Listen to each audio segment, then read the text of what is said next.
नमस्कार। एक बार फिर से आपका स्वागत है हमारे खास कार्यक्रम मुद्दों की बात सच के साथ में। और आज हिंदुस्तान मेल न्यूज स्टूडियो में हमारे खास मेहमान हैं पूर्व राज्य मंत्री योगेंद्र महंत जी, जो अभी वर्तमान में ब्राह्मण समाज के राष्ट्रीय अध्यक्ष भी हैं। योगेंद्र जी, आपका बहुत बहुत स्वागत है हिंदुस्तान मेल न्यूज में। योगेंद्र जी, सबसे पहले हिंदुस्तान मेल न्यूज के दर्शकों के लिए आपसे जानना चाहूंगा कि कई आम जन का सपना होता है कि जिंदगी में एक बार कुछ ऐसा किया जाए जिससे कि उनका नाम वर्ल्ड रिकॉर्ड में शुमार हो जाए, चाहे फिर उसके लिए वो प्रयासरत हो या ना हो, वो अलग बात है, लेकिन वो सपना जरूर होता है। ऐसे में अगर आपकी बात करें तो आप ये कारनामा 10 बार से भी ज्यादा कर चुके हैं। कैसे संभव हुआ सर? निश्चित रूप से जब हम वर्तमान परिस्थिति में कहते हैं समाज में जब कार्य करते हैं, वो खेल का क्षेत्र हो, सामाजिक क्षेत्र हो, धार्मिक क्षेत्र हो, राजनीतिक हो या प्रशासनिक क्षेत्र हो, हर क्षेत्र में स्पर्धा और प्रतिस्पर्धा का दौर है। उसमें हर व्यक्ति ये चाहता है, उसकी दिली तमन्ना होती है कि वो अपना अच्छे से अच्छा परफॉर्मेंस दे, अच्छे से अच्छा वो कार्य करे, और उसी भावना के अनुसार वो ये भी चाहता है उसके साथ में कि जो उसने जो कार्य किया है वो सेवा का कार्य हो, प्रशासनिक कार्य हो, राजनीतिक कार्य हो, धार्मिक कार्य हो, उसे पूरा समाज देखे, उसे प्रदेश देखे, देश देखे, वो पूरा विश्व देखे, और उन किए गए कार्यों से, उस प्रतिस्पर्धी कार्य से जब वो पूरे विश्व में ऐसा अनोखा कार्य करता है या उस लेवल से जो उसका पुराना जो स्टैंडर्ड है उससे अधिक कार्य करता है, वो खेल का क्षेत्र हो या अन्य क्षेत्र हो, तब उसे एक आत्मसंतुष्टि मिलती है कि पूरे विश्व में उसने उस रिकॉर्ड को तोड़ के एक नया रिकॉर्ड बनाया, और वो आने वाले समय में अन्य लोगों के लिए एक संदेश भी होता है और उनमें कार्य करने की भावना पैदा करता है। जी बिल्कुल। योगेंद्र जी, चूंकि आप धर्म के प्रति काफी जानकारी रखते हैं, तो इन दिनों एक संशय देखने को मिल रहा है कि हम देखते हैं अलग अलग कैलेंडर और अलग अलग पंचांग में एक ही त्योहार की हम 2 तिथि देखते हैं। इससे आम जन में भी संशय की स्थिति बनती है। तो ये सब क्यों हो रहा है और इससे कैसे बचा जा सकता है? निश्चित रूप से आपने बहुत ही अच्छा प्रश्न किया है, और सनातन धर्म में ज्योतिष का एक विशिष्ट स्थान है, और धार्मिक रूप से भी हमारी ये मान्यता रही है, पूर्व से ही हमारे विद्वान ऋषि मुनियों का हमारा देश है। उसी समय से ये रहा है। हमारे अपन वेद के लें, चारों वेद के लें, उनमें भी ये है उल्लेख, और उस समय से ये रहा है कि हजारों वर्ष पूर्व क्या स्थिति थी या अब आने वाले 1000 वर्ष पूर्व किस तिथि को ग्रहण लगने वाला है, किस तिथि को सूर्य ग्रहण रहेगा, किस तिथि को चंद्र ग्रहण रहेगा, ये सब हमारे शास्त्रों में उल्लेख है इन चीजों का। ऐसे समय में क्या हो रहा है कि अभी वर्तमान समय में पिछले 10-12 साल, 15 साल अपन कह लें कि तिथियों में मतभिन्नता बहुत अधिक दिख रही है। वो एक छोटा सा मापदंड है कि हमारे यहाँ पे सनातन धर्म में जो हम तिथि का जो निर्धारण करते हैं वो करते हैं सूर्योदय के हिसाब से। जी। तो अब हमारा क्योंकि देश पूर्व से पश्चिम तक एक लंबा एरिया है, सूर्योदय में पूरे देश में 2.25 से 2.5 घंटे का डिफरेंस है। इस कारण से इन तिथियों में इस प्रकार का थोड़ा सा ये मतभेद चल रहा है। उस मतभेद को भी क्योंकि वो एक तरह से सामाजिक रूप से कह लें या धार्मिक रूप से कह लें, एक चर्चा का विषय रहता है कि क्यों 2 त्योहार मन रहे हैं। जब दीपावली एक है तो दो दिन उसका मुहूर्त कैसे हो सकता है, मकर संक्रांति है तो उसका 14 और 15 2 दिन कैसे हो सकता है। इन सब चीजों को लेकर जो मतभिन्नता चल रही है, तो मेरा, क्योंकि मैं ज्योतिष के क्षेत्र में भी कार्य करता हूँ, तो मेरा ऐसा मानना है कि हमने सब लोगों से, ज्योतिषों से भी 57 से अधिक ज्योतिष सम्मेलन जो है राष्ट्रीय स्तर के मैं आयोजित कर चुका हूँ विभिन्न संस्थाओं के साथ मिलकर। उसमें सभी ज्योतिषों से और विद्वानों से चर्चा के बाद ये एक आम राय बनती जा रही है कि निश्चित रूप से सनातन धर्म के धर्मावलंबियों को और इस देश के शासन प्रशासन को भी, सरकारों को भी इस संबंध में एक निर्णय करना पड़ेगा। और उसका विभिन्न स्तरों से हमने जो करस्पॉन्डेंस किया, तो प्रधानमंत्री कार्यालय तक हमारा करस्पॉन्डेंस इस संबंध में पत्राचार हुआ, और उसमें यह आई कि प्रधानमंत्री कार्यालय भी ये चाहता है कि पूरे देश में एक तिथि, एक त्योहार, एक देश, बिल्कुल, ये नियम होना चाहिए। और उस संबंध में हम लोग कार्य करते हुए अब इस निर्णय पर पहुंचे हैं कि हमारे जो सनातन धर्म के जो मठाधीश केले या जो प्रमुख शंकराचार्य हैं, जगतगुरु शंकराचार्य 4 मठों के प्रमुख, उन सब की उपस्थिति में और विद्वान ज्योतिषों की उपस्थिति में, हमने भी पिछले समय इंदौर में एक ज्योतिष सम्मेलन हुआ था, तब उसकी मैंने घोषणा भी की है कि मई महीने में जाकर हम लोग एक वृहद ज्योतिष सम्मेलन, एक देश एक तिथि एक त्योहार को विषय को लेकर, सिर्फ एक ही विषय पर उसमें चर्चा होगी और इसको किस प्रकार से उसमें बैठ के एक निर्णय लिया जाएगा कि 14 तारीख को यदि मकर संक्रांति है तो पूरा देश 14 तारीख को ही मकर संक्रांति मनाएगा। और उसके लिए शासन स्तर पे भी, प्रदेश सरकार हो या केंद्र सरकार, एक ऐसा सर्वमान्य कैलेंडर शासन प्रकाशित करेगा जिसमें कि इन तिथियों का सब में उल्लेख रहेगा। और जितने पंचांग निर्माता हैं, 2 तरह के पंचांग चलते हैं, एक ट्रेडिशनल पंचांग चलता है और एक कंप्यूटराइज पंचांग चलता है, तो इनके कारण थोड़ा सा ये मत भिन्नता चल रही है। तो इन पंचांगकर्ताओं को भी उस सम्मेलन में हम बुला रहे हैं और इनसे भी बैठ के तय होगा कि आप सब आज ही निर्णय कर लें कि आने वाले 25 साल 50 साल तक इस तिथि में यदि दीपावली मनानी है तो इसी तिथि में मनेगी। बिल्कुल बिल्कुल। तो ऐसा लगता है कि अब जब हम इंदौर में इतना बड़ा 5000 से अधिक ज्योतिषों को बुला रहे हैं, पूरे देश के प्रसिद्धों को, और पूरे देश के 150 से अधिक कुलपतियों को बुला रहे हैं जो कि हिंदू धर्म के लें या शिक्षा के क्षेत्र में के लें या पंचांग से संबंधित ज्ञान रखते हैं, इन सबकी उपस्थिति में यहाँ पर विचार विमर्श के बाद एक सर्वमान्य कैलेंडर बनाने की यहाँ पे प्रयास किया जाएगा और उसे फिर केंद्र सरकार को दिया जाएगा ताकि केंद्र सरकार उसका प्रकाशन करके इस मत भिन्नता की जो समस्या पूरी चल रही है इसका निराकरण कर सके। क्योंकि पूरे विश्व में यदि ज्योतिष विधा है जो कि एक अपने आप में साइंस है जी, उसे अलग से विज्ञान है, उसे अलग से मतलब सिद्ध करने की या उसको अपना उदाहरण देने की या अपना प्रमाण देने की कोई जरूरत नहीं है। क्योंकि यदि सूर्य है, यदि चांद है तो ये प्रत्यक्ष है और ये है तो विज्ञान है और विज्ञान है तो ज्योतिष है। तो उस आधार पर पूरे देश का भी, पूरे विश्व का भी हम नेतृत्व करेंगे और ये समस्या का निदान करने का प्रयास करेंगे। बिल्कुल बिल्कुल, मैं आपका शुक्रिया अदा करता हूं कि आपने दर्शकों के संशय को दूर किया। मैं पर्सनली भी बहुत संशय में रहता हूं इस चीज को लेकर कि आखिर ये चीज क्यों होती है। वो हर त्योहार पे आती है। हाँ। और इसमें थोड़ा सा मतलब ये भी बोलूंगा कि इस पे क्या होता है कि कई सनातन धर्म के विद्वान कह लें, ज्योतिष कह लें कि वो सिर्फ अपना नाम करने के लिए या अपनी विद्वता दिखाने के लिए इस कंफ्यूजन को और बढ़ा रहे हैं। तो मेरा उनसे भी निवेदन है कि वो उस और अग्रसर न होते हुए इसे सर्वमान्य करने में अपने प्रयासों के माध्यम से इस कार्य में सहयोग प्रदान करें। मुझे काफी खुशी है कि आप इस कदर प्रयासरत हैं इस चीज को स्पष्ट करने में कि 2 तिथि की जगह एक ही तिथि हो जो वास्तविक तिथि हो। जी बिल्कुल। अब मैं आपसे बात करूंगा कोरोना काल की। अगर कोरोना काल की बात करें, एक ऐसा समय था जिसमें अपने भी अपनों से मुंह मोड़ते हुए नजर आ रहे थे। इस कठिन समय में भी आप लगातार जन सेवा का भाव लिए मैदान पर थे। इतना सारा डेडिकेशन कहां से आता है सर? निश्चित रूप से परमपिता परमेश्वर का आशीर्वाद, जिस वजह से मैं और हमारे सब साथीगण इस सेवा के कार्य में हमेशा, वो कितनी भी विपरीत परिस्थिति हो, जैसा भी आपने उल्लेख किया रहा कि कोरोना काल का समय, उस समय भी परमात्मा ईश्वर की कृपा से हम लोग एक दिन भी घर नहीं बैठे और सतत मानव सेवा के लें, पंडितों की सेवा के लें, संतों की सेवा के लें या उन जरूरतमंदों की सेवा के लें जहाँ पर दवाई नहीं पहुँच रही थी या जहाँ पर उनके भोजन की व्यवस्था नहीं हो रही थी, उन व्यवस्था में हम लगे रहे। और ईश्वर का आशीर्वाद रहा कि इतनी विपरीत स्थिति में भी इंदौर शहर ने जिस प्रकार का सेवा का जज्बा पूरे देश को दिखाया है वो तारीफे काबिल है और हम लोग भी सतत भगवान के आशीर्वाद से इस कार्य को कर पा रहे हैं। बिल्कुल, कहीं ना कहीं ईश्वर ही वास करता है जो हमसे ऐसे कठिन समय में भी इतने अच्छे कार्य करवाता है। कराने वाला भी ईश्वर है जी, और उनके आशीर्वाद से करने वाले भी ईश्वर के ही प्रतिनिधि के रूप में कार्य होता है। और आम जनता का जो सबसे निचला वर्ग है, जहाँ पे सेवा की जरूरत है, जहाँ पे मदद की जरूरत है, वहां तो मदद पहुंचती है। बिल्कुल सर, बिल्कुल। सर, आप राज्य मंत्री भी रहे हैं। राज्य मंत्री के तौर पर आपका कार्यकाल कैसा रहा और क्या विशेष उपलब्धियां रही उस समय पर?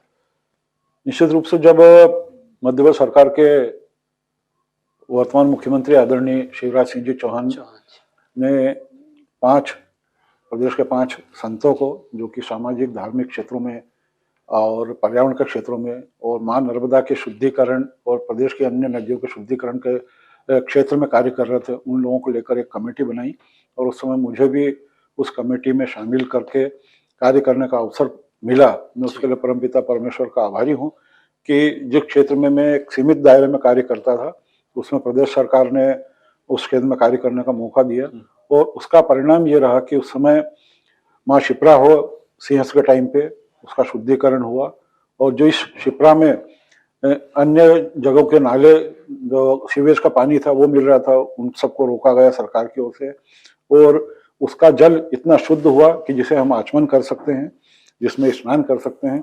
वो पूरे सिंहस्थ में पूरे विश्व के जो हमारा सनातन धर्मी हैं वो आए, ऐतिहासिक सिंहस्थ का आयोजन हुआ। पूरे माँ नर्मदा के जितना उनका क्षेत्र है जहाँ पे माँ नर्मदा अनवरत प्रवाह कर रही है, उन क्षेत्रों में भी आने वाले विभिन्न शहरों का, विभिन्न गांवों का जो गंदा पानी नाला सीवेज का पानी जो मिलता था, उस पर प्रदेश सरकार ने निर्णय करके उसे रोका। वहां पर विभिन्न जगहों पर करोड़ों रुपए के सीवेज प्लांट का स्थापना की और उस गंदे पानी को मां नर्मदा में मिलने से रोका, जिससे कि उनका शुद्धिकरण हो सका। उनके आसपास पर्यावरण के लिए पौधों का रोपण किया गया ताकि उसके तट वैसे ही रहें और शुद्धि हो और ऑक्सीजन की व्यवस्था हो। सर, बधाई देना चाहूंगा आपके कार्यकाल में जो आपने विशेष उपलब्धियां हासिल की उस चीज के लिए। वर्तमान में भी सर अगर हम बात करें तो आप ब्राह्मण समाज, जो कि श्रेष्ठ समाजों में माना जाता है, उसके राष्ट्रीय अध्यक्ष रहे हैं, तो उसमें क्या विशेष निर्णय लिए गए हैं आपके द्वारा? निश्चित रूप से वर्षों से, हजारों वर्ष पूर्व से अपन जब से पृथ्वी पर जो व्यवस्था बनी है 4 वर्णों की, उसमें ब्राह्मण वर्ग को श्रेष्ठ माना गया है और सिर्फ माना ही नहीं गया, उसमें ब्राह्मण वर्ग ने उस प्रकार के कार्य भी किए हैं कि ब्राह्मण वर्ग वो वर्ग है, वो समाज है जो हमेशा सभी समाजों को साथ लेकर कार्य करने में विश्वास करता है। ब्राह्मण ही वो व्यक्ति है जो किसी भी धार्मिक आयोजन में, अनुष्ठान में, पूजा में, पाठ में पूरे विश्व कल्याण की बात करता है। वो निजी कल्याण की कभी भी बात नहीं करता है, वो हमेशा बात करता है, पूरे विश्व कल्याण की बात करता है, मानव कल्याण की बात करता है।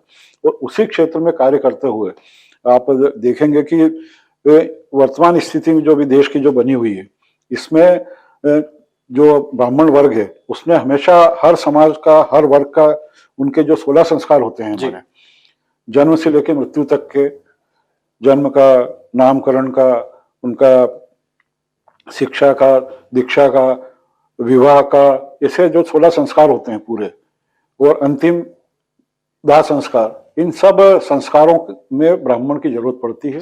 और वही ब्राह्मण उस समय ये नहीं पूछता कि किस समाज का कौन क्या है, वो सभी के इन कार्यों को विधि विधान से संपन्न कराता है और कोशिश करता है कि वो कार्य पूरा धार्मिक वेदोक्त कार्य हो, जिससे कि उस पूजा पाठ अनुष्ठान कराने वालों को, जो संस्कार को कराने वाला, करने वाले को उसका लाभ मिल सके। इन सब बातों का ध्यान रखने वाला यदि कोई है तो वो ब्राह्मण है।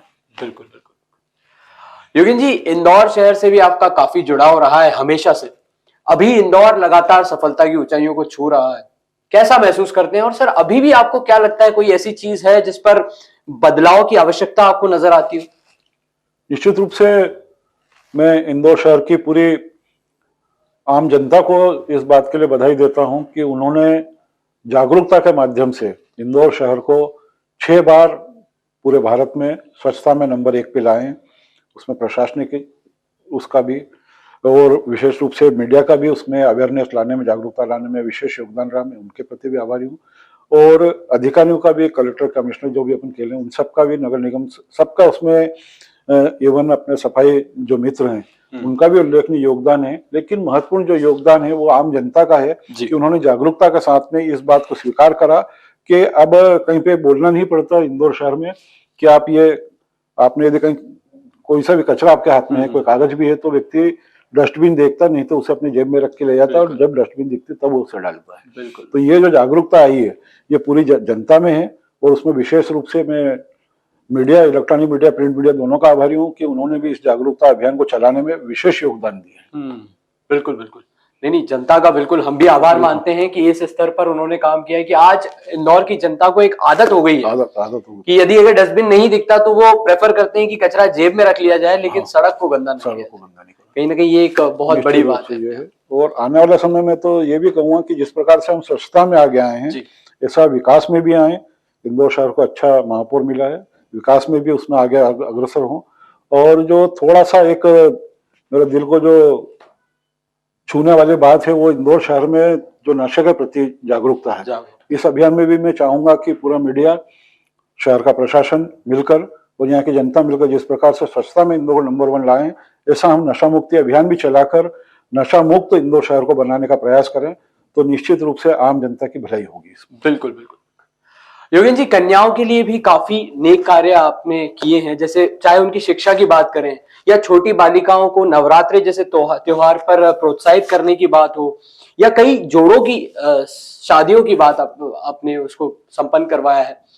तो इतना कभी ना थकने वाला रवैया योगेंद्र जी आप कहाँ से लाते हैं? हमारे दर्शकों से साझा तो करिए। निश्चित रूप से मैं परमपिता परमेश्वर का आभारी हूँ कि उन्होंने मुझे ये सब कार्य करने के लिए चुना है, क्योंकि उनके चुनने से, उनके द्वारा दी गई जिम्मेदारी का मैं निर्वाह कर रहा हूँ। मैं अपनी ओर से कुछ भी नहीं कर रहा हूँ। विशेष रूप से जब कन्याओं की सेवा की जाती है तो एक आत्मा को संतुष्टि होती है।